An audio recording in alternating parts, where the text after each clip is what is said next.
Om Ajnanatimrandasya Jnananjanashtalakaya Chakshurunmilitamena Tasmai Shri Gurave Namaha Shri Chaitanya Manobishtam Stapitamena Bhutale Swayam Rupa Kadamahyam Dadati Swapadantikam Vandeham Shri Gurum Shri Yutapadakamalam Shri Gurun Vaishnavamscha Shri Rupam Sagrajatam Sahagana Raghunathanvitam Tam Sajivam Sadvaitam Savadutam Parijana Sahitam Krishna Chaitanya Devam Shri Radha Krishna Padan Sahagana Lalita Shri Vishakan Vitamscha He Krishna Karuna Sindho Dina Bandho Jagatpate Gopesha Gopika Kanta Radha Kanta Namostute Tapta Kanchana Gaurangi Radhe Vandhavaneshwari Vrishabhanusute Devi Pranamami Hari Priye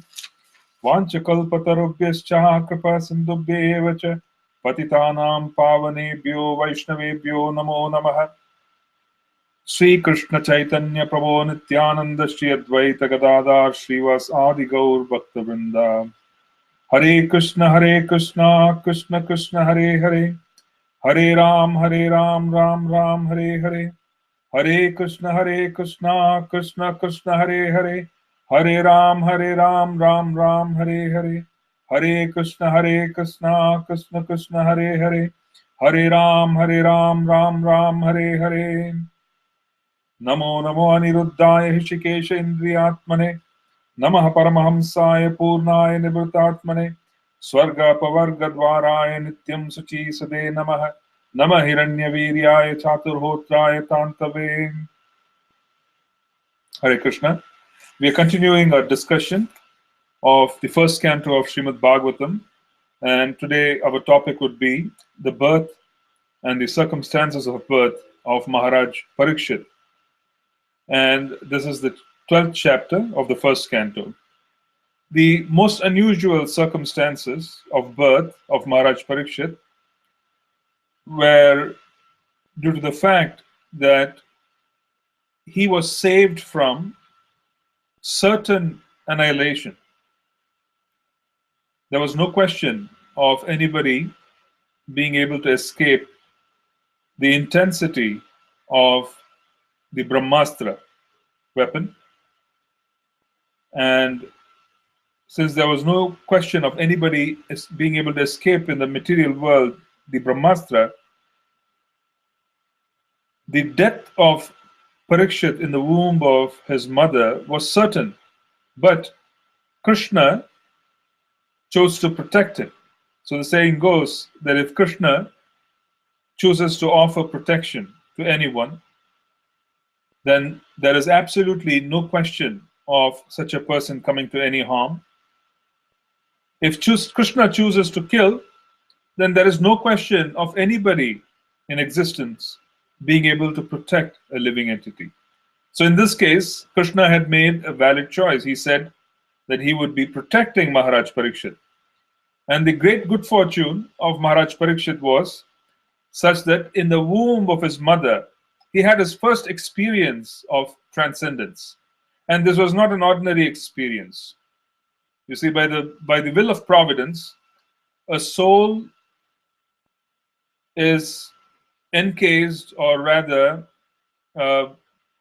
comes into the womb of his prospective mother. And at that point in time, a few fortunate souls, because of their higher level of consciousness, have the ability to remember the past. They also have the consciousness and the ability to understand that they are in great discomfort.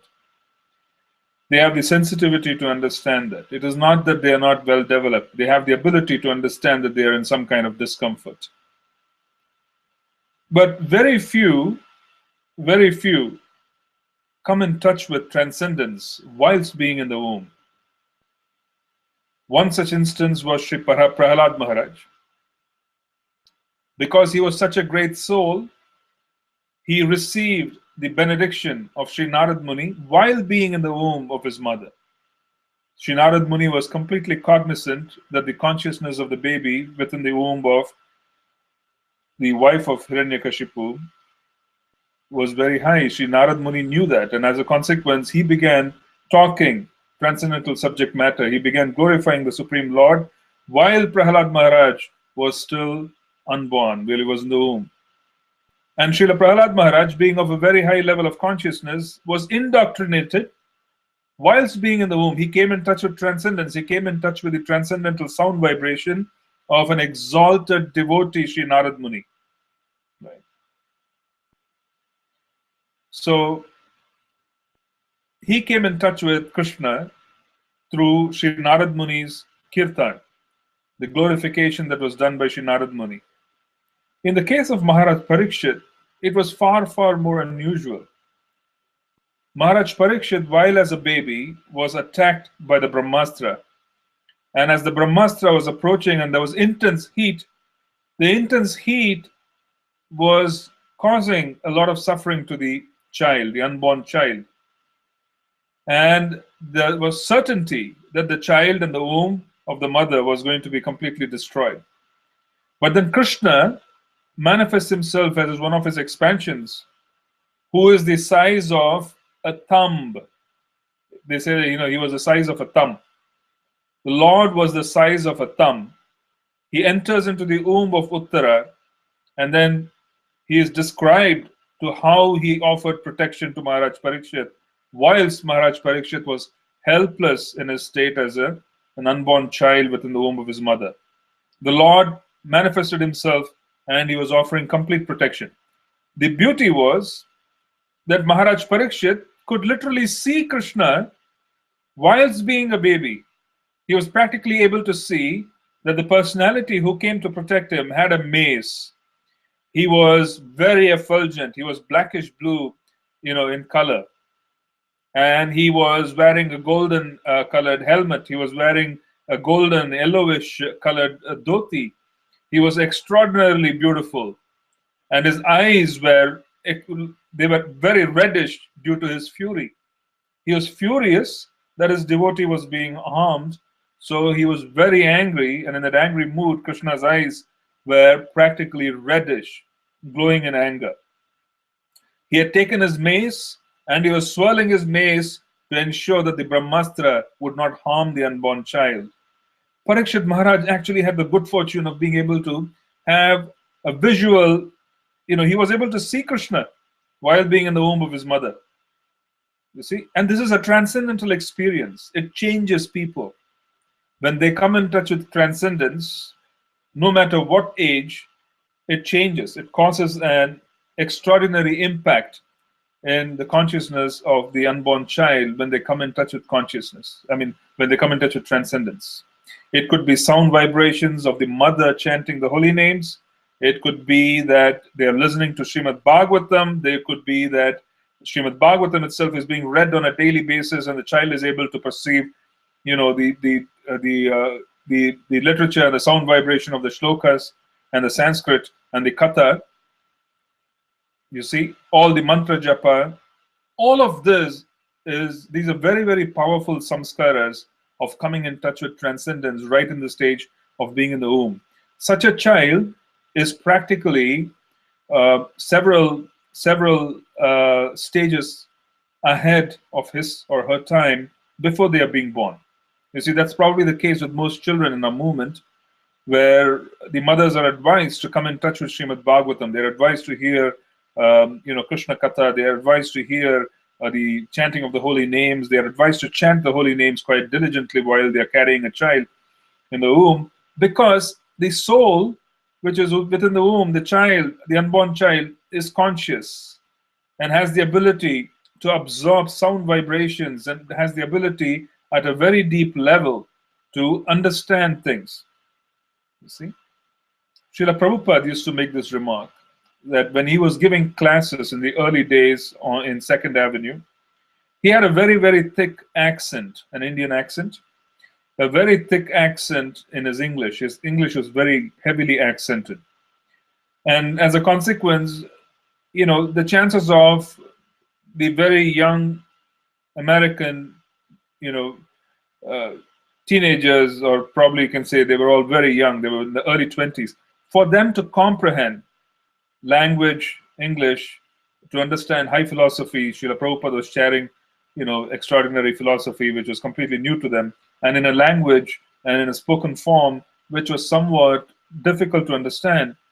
So the question was, how did they absorb all the teachings which Srila Prabhupada gave them? How were they able to absorb his teachings? How were they able to imbibe them, act upon them? Srila Prabhupada answered that. He said that when I speak, I'm speaking to the soul. They may not understand, but the soul understands.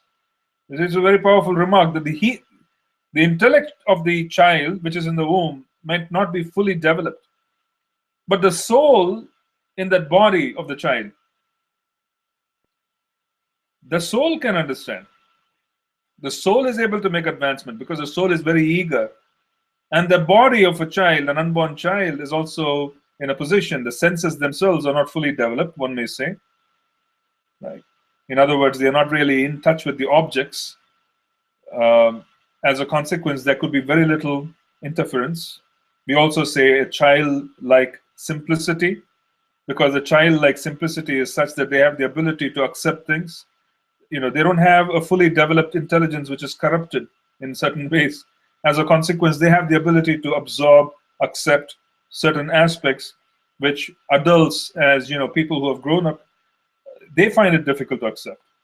So in this case, in the case of Pariksit Maharaj, he was not given a philosophical exposition. He was not exposed to the holy names, by sound vibration. He was not exposed to katha. No, he practically had a visual experience of transcendence and proximity of Krishna, especially in such a powerful way, where there was intensity because of heat, and then heat due to the Brahmastra weapon, and then there was Krishna in his extraordinary glorious form with his weapon raised, protecting him.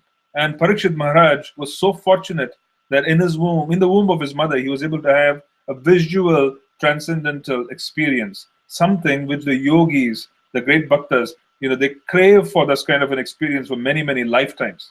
And there he was, as a small, helpless child, apparently someone who had not done anything much. He was able to absorb, and he was able to actually see Krishna while he was, when he was still yet to be born. So what to say of, the greatness of this personality, Pariksit Maharaj? No wonder that the greatest literature, because we follow the tenets of Srimad Bhagavatam. Practically everything our acharyas have given us have their roots and foundation in Srimad Bhagavatam. Everything. Mahaprabhu practically used to spend the day listening to Srimad Bhagavatam. There used to be confidential discussions which are also extracted from the Srimad Bhagavatam during the nights. But throughout, the absorption of our acharyas has been in Srimad Bhagavatam. Right? And who was the Srimad Bhagavatam shared with? Right? In a big stage. It was Pariksit Maharaj. So quite naturally, this was an extraordinary personality.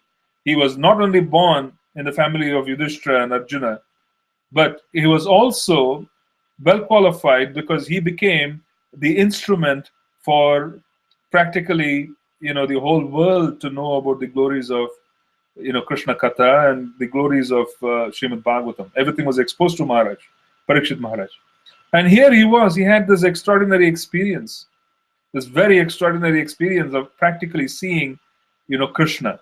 So he was born, and then later on, it is said that he kept searching because of that intense experience in the womb. After being born, he kept searching for that person whom he saw.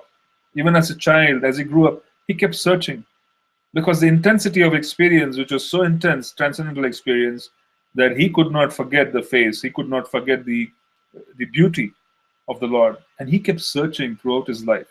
So such was the good fortune of Pariksit Maharaj. Such was the good fortune of this great personality. Very extraordinary birth, which also explains and gives us and shows us the importance of recognizing that Krishna consciousness is ongoing. It's a manifestation where it is ongoing, and it starts in different stages. And here was a person who saw Krishna right in the beginning of his journey, and he became completely absorbed in Krishna towards the end. The 7 days of discourse of Srimad Bhagavatam was the departure of Pariksit Maharaj from the planet. So he was involved with Krishna Katha right in the end, an absorption, complete absorption. And in the beginning, Krishna had already set the stage for that particular journey. He appeared, he enthused him, and he kept searching throughout his life for that personality, and it was arranged by the Lord.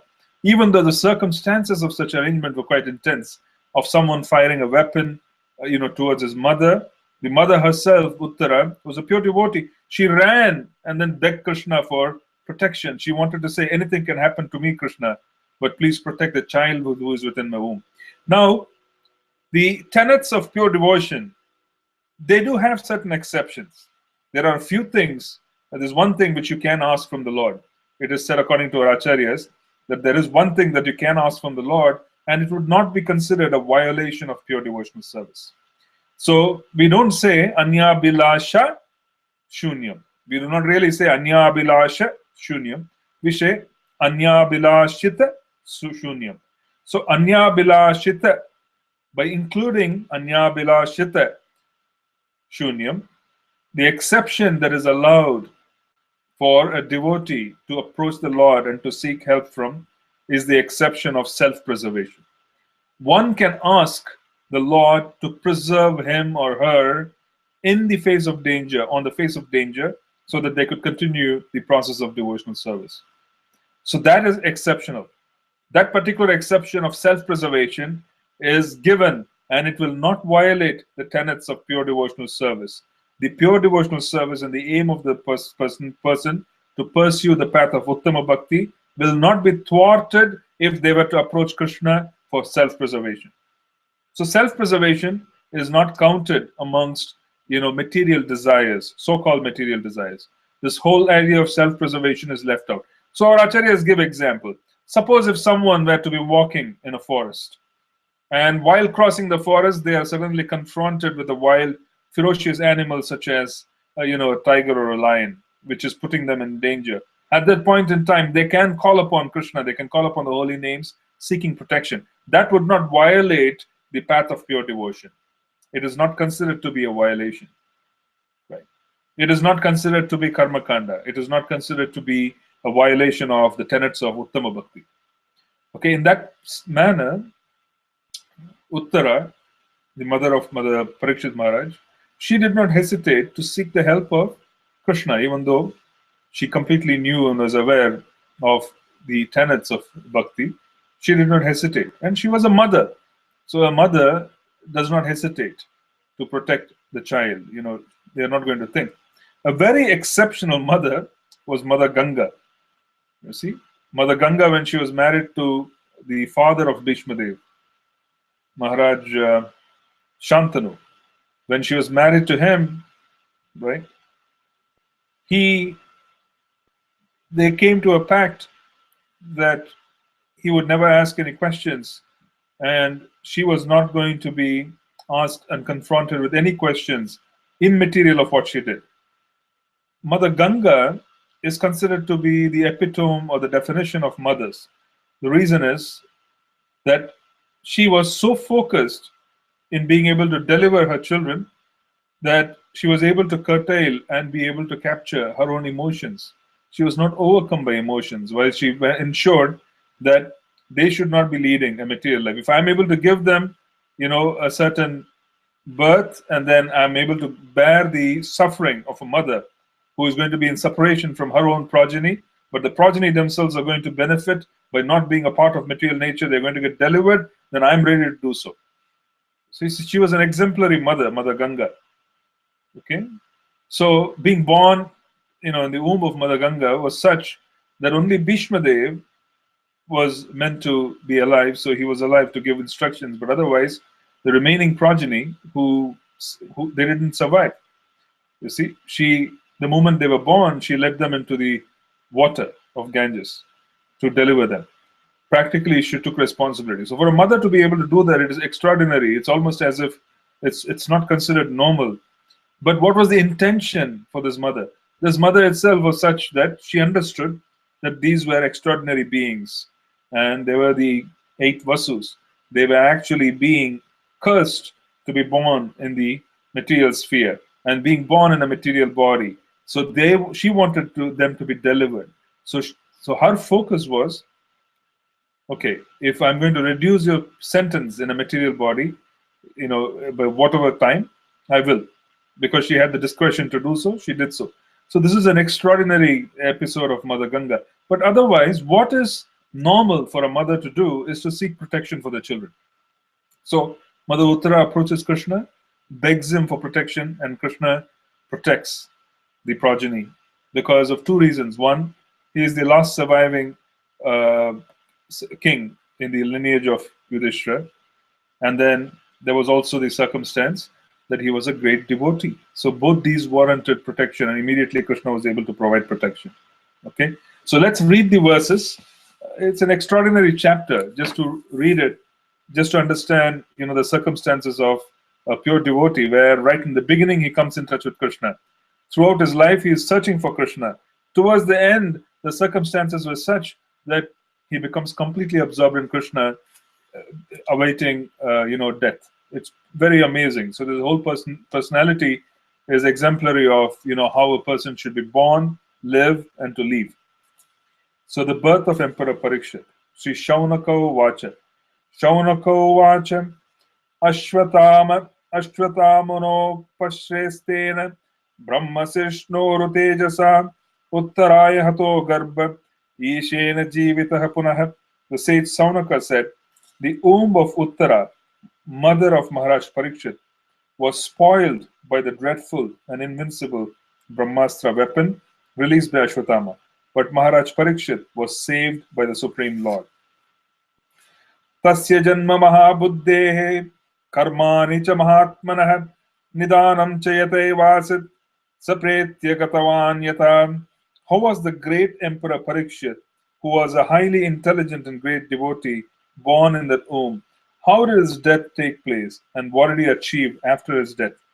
Tadidam shrotumichamo gaditum yadi manyase bruhinah shraddhananam yasya jnanam madaschukah.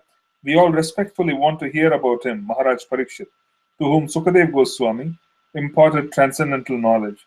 Please speak on this matter. Suthovacha apipalad dharmarajah Pitravadrajayan prajaha nishpraha svarvakamebhyah Krishna padanu sevaya. Sri Sutta Goswami said, Emperor Yudhishthira administered generously to everyone during his reign. He was exactly like his father. He had no personal ambition and was freed from all sorts of sense gratification because of his continuous service onto the lotus feet of Sri Krishna. Sampadaha kratavo loka mahishi bhattaro mahi jambudvipadhipatyam cha yashascha tridaivam gatam.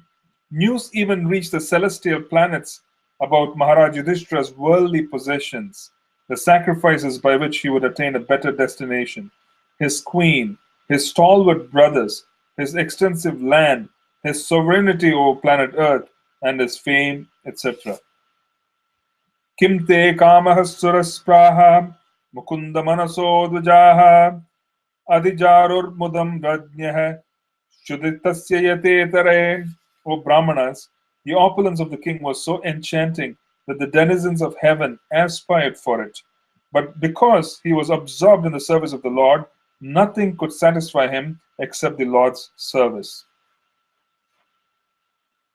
Matur garbhagato virahat satada brigulandana dadarsha purusham kanchit takyamanos tratejasa. O son of Brigu, Shaunaka Rishi, when the child Pariksit, the great fighter, was in the womb of his mother, Uttara, and was suffering from the burning heat of the Brahmastra thrown by Ashwatthama, he could observe the Supreme Lord coming to him. So he was a great fighter, so he was able to absorb the heat. You see? So there were two circumstances. One, being a Kshatriya, he was already put into a battle condition even before he came into the world. Second, being a great devotee, he had a darshan of the Lord even before appearing in the world, and the samskara on the chitta of coming in touch with transcendence by a visual experience of Krishna was so strong that he kept searching for him. This is an extraordinary experience. Angushtamatram amalam Swarat Purat Maulinam Apivyadarsanam Shyamam Tadidvasasam Achyutam. He, the Lord, was only thumb high, but he was all transcendental. He had a very beautiful, blackish, infallible body, and he wore a dress of lightning yellow and helmet of blazing gold. Thus, he was seen by the child. He was so attractive. The child actually had darshan. Srimad Dirga Chaturbahum Tapta Kanchana Kundalam Chatajaksham Gadapanim Atmanaha Sarvato Disham Paribrahmantam Ulkabam Brahmayantam Gadamuhu. The Lord was enriched with 4 hands, earrings of molten gold, and eyes blood red with fury. As he loitered about, his club constantly encircled him like a shooting star. Astrateja swagadaya niharam eva gopitahi vidamantam sannikarse paryakshatakkaiti asho. The Lord was thus engaged in vanquishing the radiation of the Brahmastra, just as the sun evaporates a drop of dew. He was observed by the child who thought about who he was. So the sun, how powerful is Suryadev in terms of being able to absorb the water equivalent to a little drop of dew. You see, how powerful is the sun in comparison to a little drop of dew? The sun would just evaporate the dew in no time. In a similar fashion, even though the Brahmastra is the most powerful weapon ever deployed in the material sky, that Brahmastra is being compared, or rather the Lord's prowess in being able to stop the Brahmastra is being compared to the sun being able to evaporate a little drop of water from a dew, not even a drop of water, condensation, so to speak. And then while he was there protecting, the child began to think, who is this? Viduyatat ameyatma bhagavan dharma vibhuh mishato dasa masasya tatraiva tardare harihi. While thus being observed by the child, the Supreme Lord Personality of Godhead, the super soul of everyone, and the protector of the righteous, who stretches in all directions and who is unlimited by time and space, disappeared at once. So he gave him darshan, protected him. The impact on the chitta was already done, and after which he just disappeared. Tata sarva gunodarke shanukula grahodaye jagnevam sadara pandor bhuyaha pandur ivav jasam.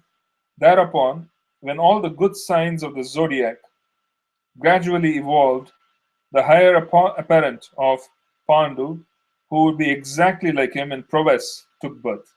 So, since this was a child who was so extraordinary that he was able to have a visual of the Lord whilst being in the womb of his mother, he was actually interacting with the Lord in certain ways. His circumstances were such that he was able to see the Lord. And his circumstances of death were such that he was completely absorbed and he became instrumental in one sense, or he was being used to practically, share the extraordinary Srimad Bhagavatam. Such a child was not an ordinary child. He could not be born just like that. So it is being said here in the Srimad Bhagavatam that all the constellations and all the planets arranged themselves in a very favorable way so that they could practically, in other words, the birth of the child was at a time when the planetary combinations in the sky were very auspicious.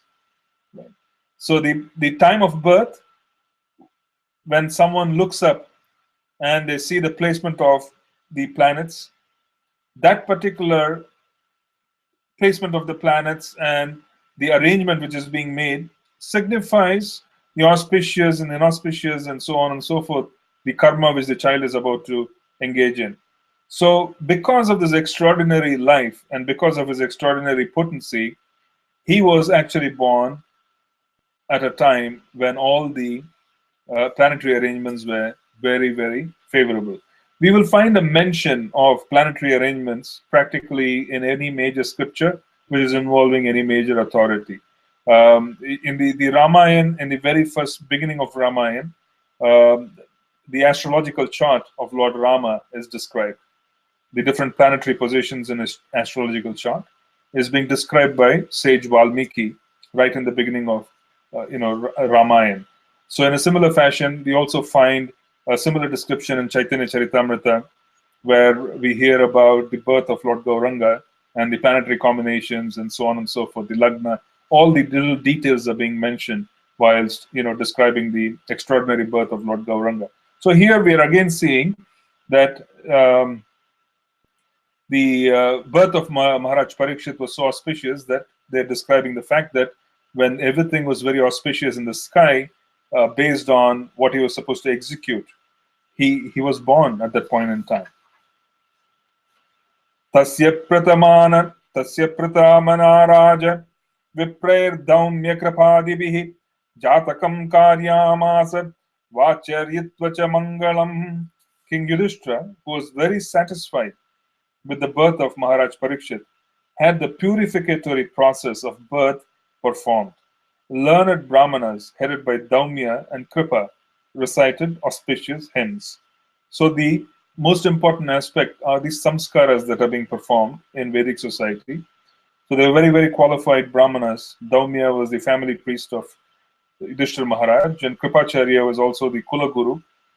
He became the Raja Guru. So he basically was also involved in being able to chant the auspicious hymns. Hiranyam gam mahim graman hasti ashwan nipatirvaran pradat swannam cha viprebhyah prajatirte cha tirtavit. Upon the birth of a son, the king, who knew how, where, and when charity should be given, gave gold, land, villages, elephants, horses, and good food grains to the Brahmanas. Okay. So here Prabhupada writes that the wealth is distributed to the Brahmanas because the Brahmanas offer the highest service to mankind. The highest service to mankind in terms of being able to give them scriptural knowledge, but also to be able to assist the souls in being able to progress from one stage to the other. So there are very few people who have the ability to remain in the mode of goodness. A Brahmana is one who is in the mode of goodness, and he operates in the mode of goodness, the material mode of goodness for most part. And such a person is quite rare because it's very difficult to find people who can remain in the mode of goodness in today's age. As a consequence, the greatest service that can be offered is someone who is in the mode of goodness, because the mode of goodness has the ability to control the remaining two modes. It can resolve issues caused by passion and by ignorance. If the problems of the world are caused by passion and ignorance, those problems themselves can be resolved by the mode of goodness. So the Brahmanas, since they operate in the mode of goodness, have the ability to assist other souls in being able to resolve their issues. Tamochur Brahmanas tutsaha rajanam prasharyanvitam esha hi asmin prajatanto purunam paurar rishabah. The learned Brahmanas, who are very satisfied with the charities of the king, addressed him as the chief amongst the Purus and informed him that his son was certainly in the line of the descent from the Purus. Daivena pratigatena shukle samstanupeyushi rato anuragahartaya vishnuna prabha vishnuna. The Brahmana said, this spotless son has been restored by the all-powerful and all-pervasive Lord Vishnu, the personality of Godhead, in order to oblige you. He was saved when he was doomed to be destroyed by an irresistible supernatural weapon. Now the Brahmanas are going to be describing the zodiacal chart, the astrology chart of Maharaj Pariksit. The Brahmanas begin studying the chart and then they start making predictions. Now the most important thing is that even in the case of Srila Prabhupada, when he was born, there was an astrologer, and it is said in so many different writings of Srila Prabhupada. I think this was disclosed by Srila Prabhupada himself, where he said at the age of 70, this astrologer had predicted that Srila Prabhupada would cross oceans and would establish 108 temples. So this was a similar circumstance where the astrology chart was being studied and the future of the child was actually being described by the Brahmanas. Tasman namna Vishnurat iti loke bhavishyati na sandeho mahabhagavato mahan. For this reason, this child will be well known in the world as one who is protected by the personality of Godhead. O most fortunate one, there is no doubt that this child will become a first-class devotee and will be qualified with all good qualities.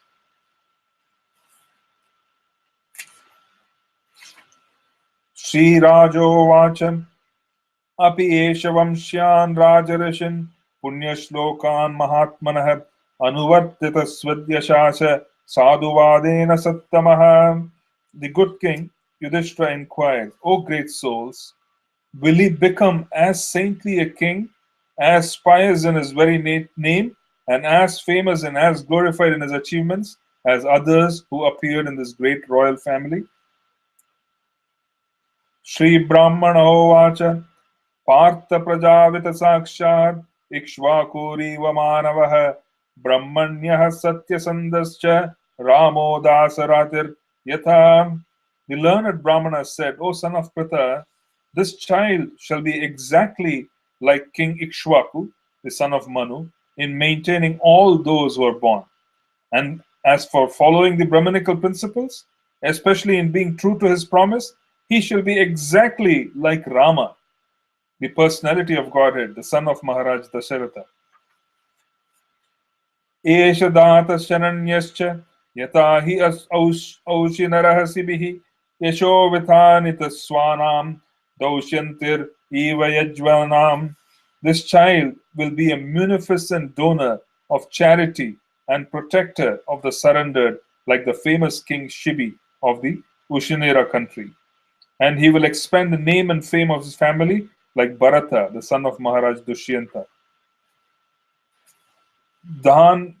Dhanavinam agraniresha tulyascha arjunayor dvayoho hutasa eva durdarshaha samudra eva dustara. Amongst great bowmen, this child will be as good as Arjuna. He will be irresistible as fire and as unsurpassable as the ocean. Mrigendra iva vikranto nishevyo himavaniva titiksur vasudeve vasaho sahishnuhu pitarava eva. This child will be as strong as a lion and as worthy a shelter as the Himalaya mountains. He will be forbearing like the earth and as tolerant as his parents. Pitamaha samah samye prasade girishopamaha ashrayah sarvabhutanam yata devo ramashrayah. This child will be like his grandfather Yudhishthira or Brahma in equanimity of mind.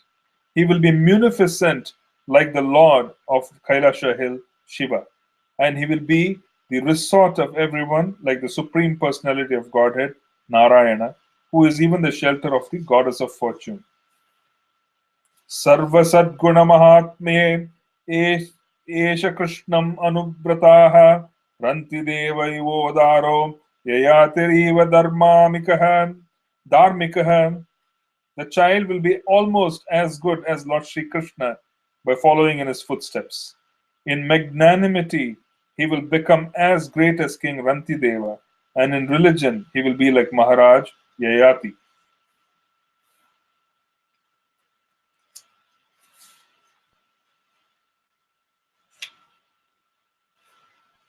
Dhritya Bali Samaha Krishne Praharadaiva Sadgraha Ahartaisho Shvemedanam Vriddanam Paryupashakaha.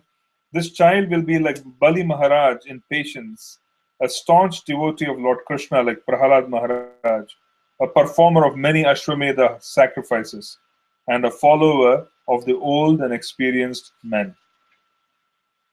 Rajarishinam janayita Shastachotpatagaminam Nigrahita Kaleresha Bhuvo Dharmasya Karanat. This child will be the father of kings who will be like sages. For world peace and for the sake of religion, he will be the chastiser of the upstarts and the quarrelsome. Takshakat Atmano Mrityum Dvijaputropasarjitat Prapatyat Upashutya Muktasangah Padam Hare. After hearing about his death, which will be caused by the bite of a snake bird sent by a son of a Brahmana, he will get himself free from all material attachment and surrender unto the personality of Godhead, taking shelter of him. Jigyasidatmayatartyo Munirvyasa Sutadasho Hitvedam Nripagangayam Yasyati Adakutobhayam Akutobhayam. After inquiring about proper self-knowledge from the son of Vyasadeva, they're talking about Sukadeva Goswami, who will be a great philosopher, he will renounce all material attachment and achieve a life of fearlessness. Iti Ragnye Upadishya Viprajataka Kovidaha Labda Paschichaya Sarve Pratijagmuhu Swakan Grahan. Thus, who are expert in astrological knowledge and in performance of the birth ceremony, instructed King Yudhishthira about the future history of his child. Then, being sumptuously remunerated, they all returned to their respective homes. Chayeshe loke vikyatah parikshit iti yat prabhuh purvam drishtam anudhyayan parikshet nareshvaiha. So his son would become famous in the world as Parikshit, because he would come to examine all human beings in his search after that personality whom he saw before his birth. Thus he would come to constantly contemplate him. So the meaning of Parikshit is to examine. And because he had seen the Supreme Personality of Godhead when he was in the womb of his mother, he tends to look at each and every living entity saying, is this the person whom I saw? Is this the person? He would tend to examine. So he's being called Parikshit, the one who examines. In contemplation of whom he saw, he's searching. And he tends to examine each and every person who comes in front of him. Is this the person whom I saw? In that sense, he is the examiner. Saraja putro vavade asu shukla ivodupahat apuryamanah pitribihi kastabir ivasonvaham.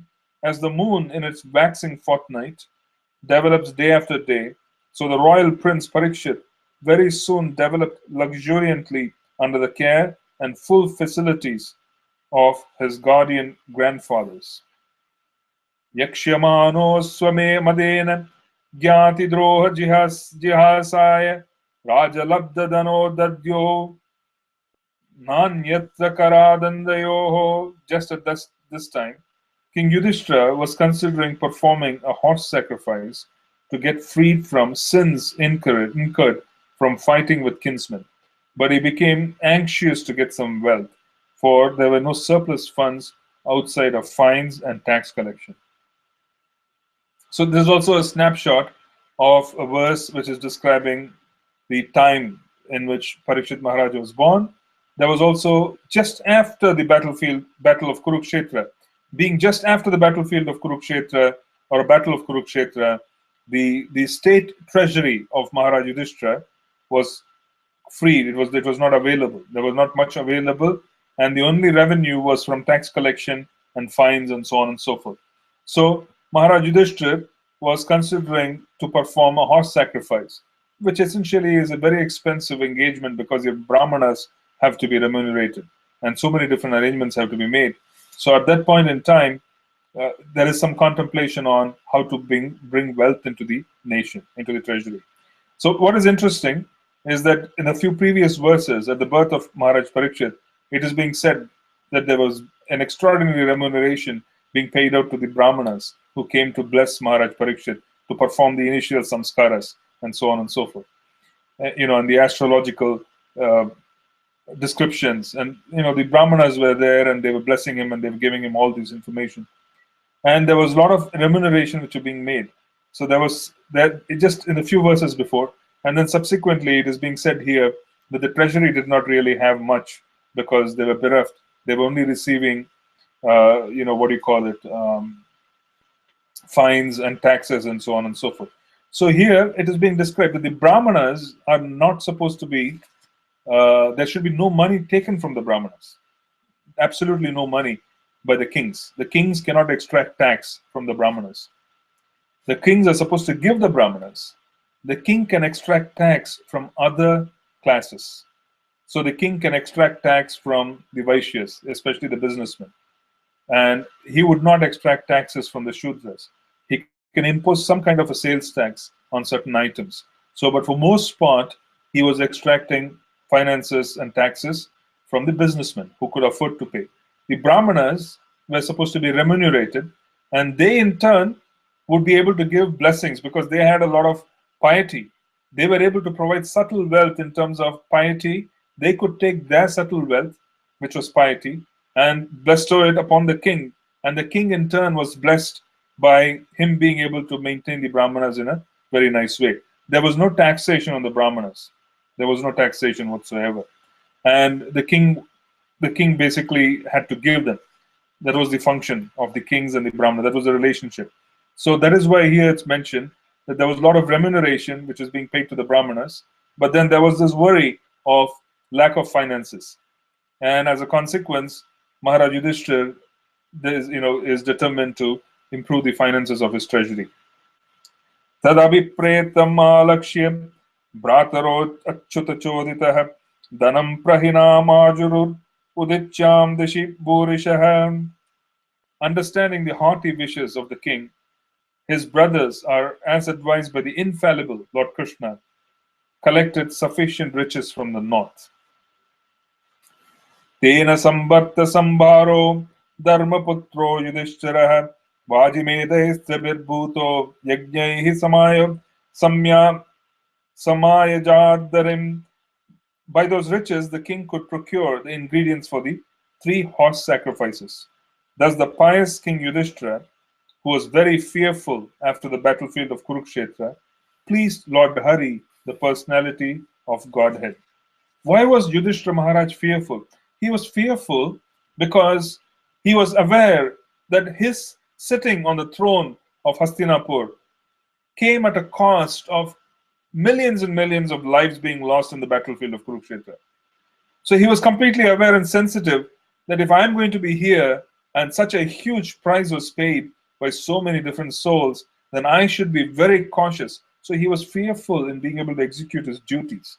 He was not in mortal fear. He was afraid of any dereliction of duty by him, because that position that was given to him came at the cost of the death of so many people. So he was very fearful because it came just after a massive war, and as a consequence he became very fearful.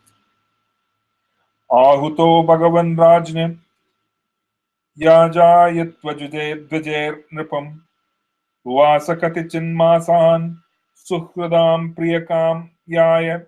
Lord Sri Krishna, the personality of Godhead, being invited to the sacrifices by Maharaj Yudhishthira, saw to it that they were performed by qualified, twice-born Brahmanas.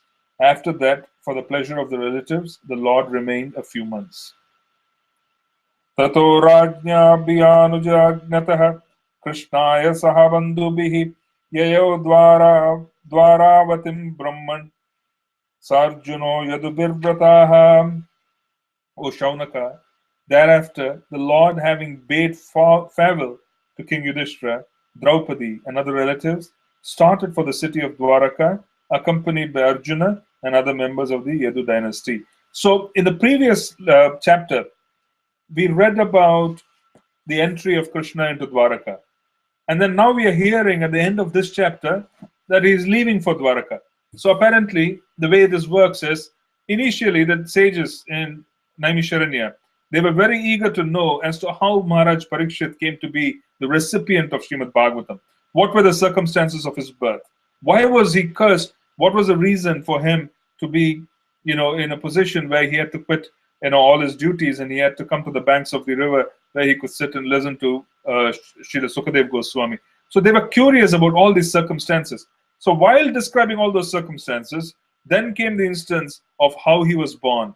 Okay, so they initially described that Krishna had left and so on and so forth. Now they are wanting to come back again, saying, okay, let's talk about the original premise. The original premise was, why was Pariksit Maharaj born? What were the circumstances? What led him to, leave the way he left? So that question comes up, and that's why this chapter 12 comes in terms of description. So again, at the end of chapter 12, we are seeing a verse saying, Krishna left for Dwaraka. Okay?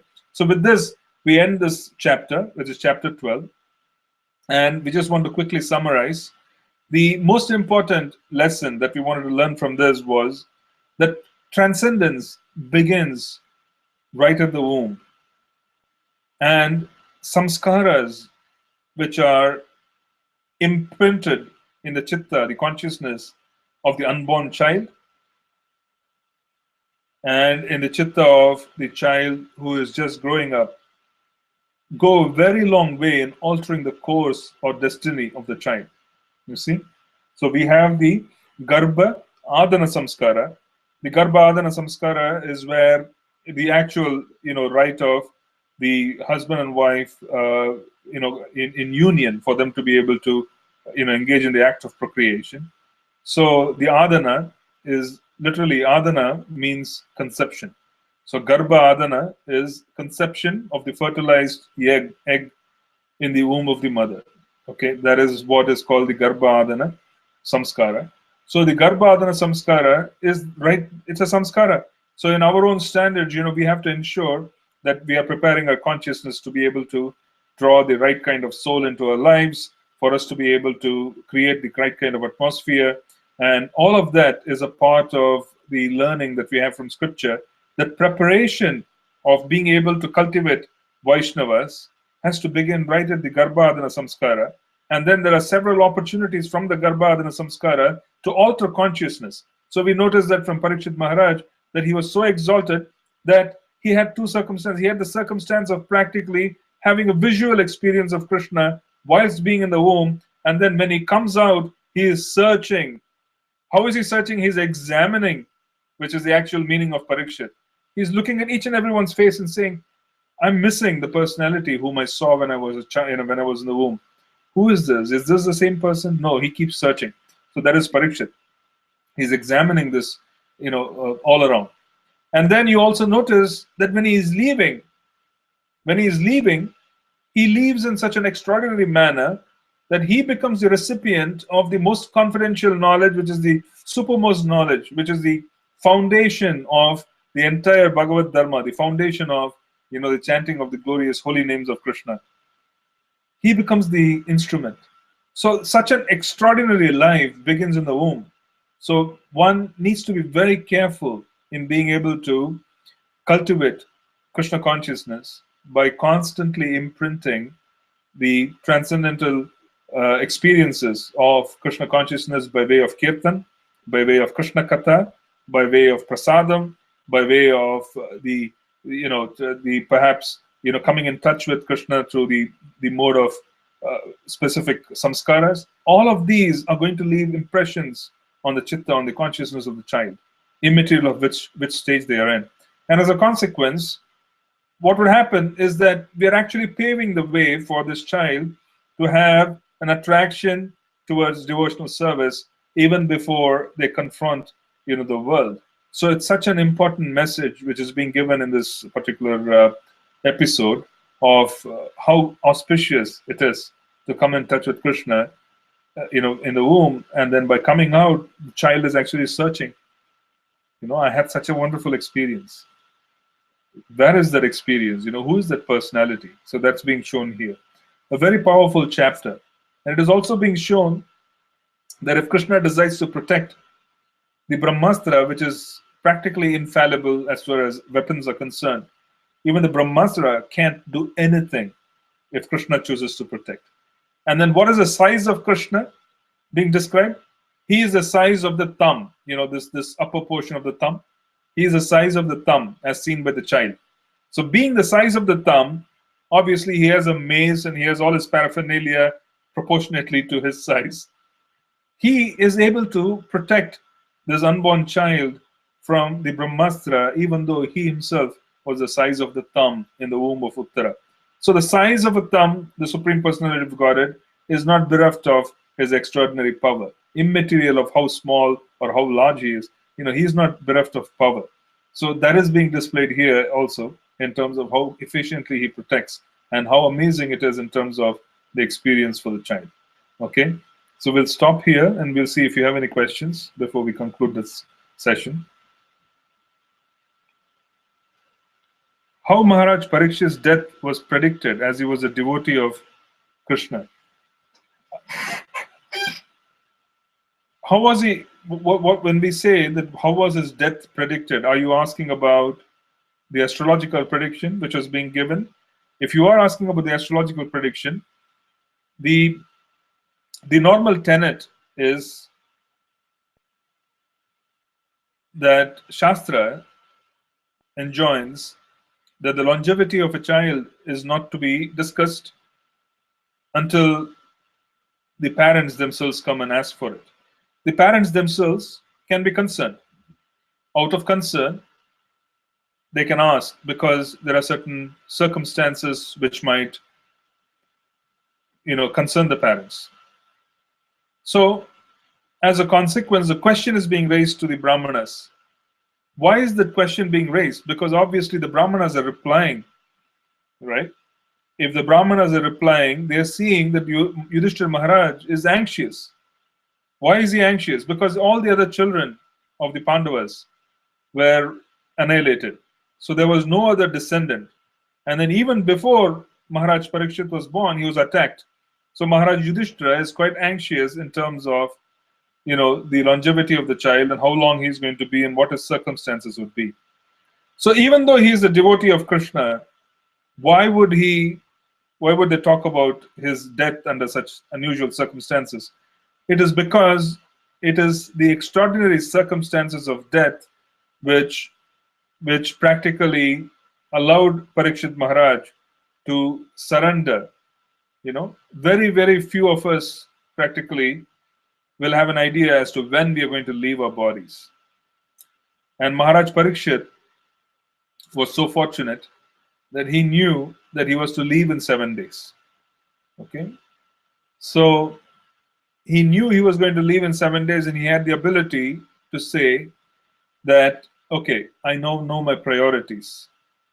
Let me stop all the activities that are not important. Let me focus on the activity of Shravanam Kirtanam. So he had a healthy body.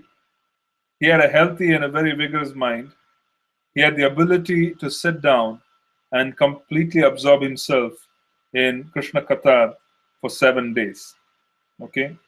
Which was extraordinary in many ways. Not everybody has the opportunity to be able to have an advance notice of leaving this planet so that they could become completely absorbed. Most people do not have fear of death because they don't believe they're going to die. Even though death is assured for those who are born, they don't believe they're going to die. But then if someone like Parikshit Maharaj has the good fortune of knowing that he's going to leave in 7 days, and he was able to use the 7 days in an extraordinarily focused manner without lamenting, he just understood that, okay, this is the will of the providence, this is the will of Krishna, let me absorb myself in Katha. So he just got completely absorbed in wanting to learn about the transcendental activities of the Lord. So his passing itself was so extraordinary that he passed in the midst of devotees. He passed in under circumstances of being able to completely remember Krishna. So the point we're wanting to make here is that in that one sentence, it is not elaborated that this was good fortune, right? Obviously, Maharaj Yudhishthira did not question it after that because obviously there was some elaboration. But that particular sentence itself describes that the astrological calculations at that time, they were able to see that the end of Parikshit was due to a serpent. They were able to see that the end of Parikshit was due to a curse. And there are ways to see it. There are very clear astrological delineations which tell us how people are going to leave the body. What the circumstances are going to be, what would be the environment. All of this can be gleaned. So that was seen by the astrologers, the Brahmanas, and they were explaining it to Maharaj Yudhishthira. And Maharaj Yudhishthira would have inquired, because Shastra forbids the Brahmanas from speaking about inauspicious events in the life of a child unless they ask for it. So here, since they're replying and they're giving instructions on what's going to happen, it's obvious that Maharaj Yudhishthira wanted to know. So the circumstances is being described. So if your question is, how can we predict a devotee's death because he's a devotee of Krishna? Isn't it possible that his death is something which is decided by the Lord himself? They were talking about the astrological phenomena. Yeah, they were talking about the astrological phenomena. So since they were talking about astrological phenomena, there is always this astrological phenomena which can be spoken about. And there is always the will of Krishna. So the will of Krishna could supersede the destiny which is being ordained astrologically. It could. Krishna can take over and say, okay, 5 more years. Or Krishna can say, less time, more time, whatsoever. That is something which is surely possible. One who is a very sincere chanter of the holy names, we would simply not know what is best for us, even in terms of longevity. So Krishna takes charge of that particular action. However, having said that, it does not mean that the astrological chart itself will not indicate that. The astrological chart can give indications. Whether it is going to occur in that particular indication or not is a matter of Krishna's will. So in this case, since the Brahmanas themselves were very, very powerful, they were able to give very clear views at that point in time that these would be the circumstances. Here is the great devotee of Krishna. He has come here. His circumstance of birth was very unusual. He is going to leave in certain unusual circumstances. These would be the cause, and this would be the curse. So they were giving this whole description, okay, that what the future would be. But whether that future itself is going to manifest or not is a matter of Krishna deciding. In this case, obviously, Krishna aligned himself with the astrological prediction. Does it make sense? Krishna can align and may not align with astrological predictions of longevity. That does not mean that you cannot predict longevity using astrology. You can. It is simply a matter of whether Krishna is going to accept that or not accept that in terms of his devotees. Does that make sense, Mataji?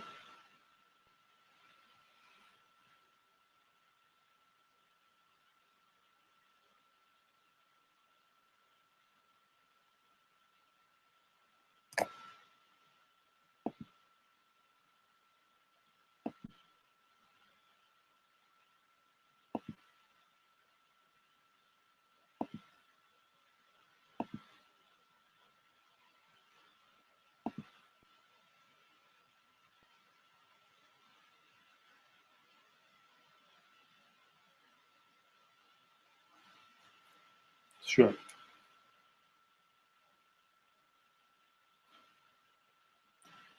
So it's already 3 minutes past 9:30. I don't see any more questions.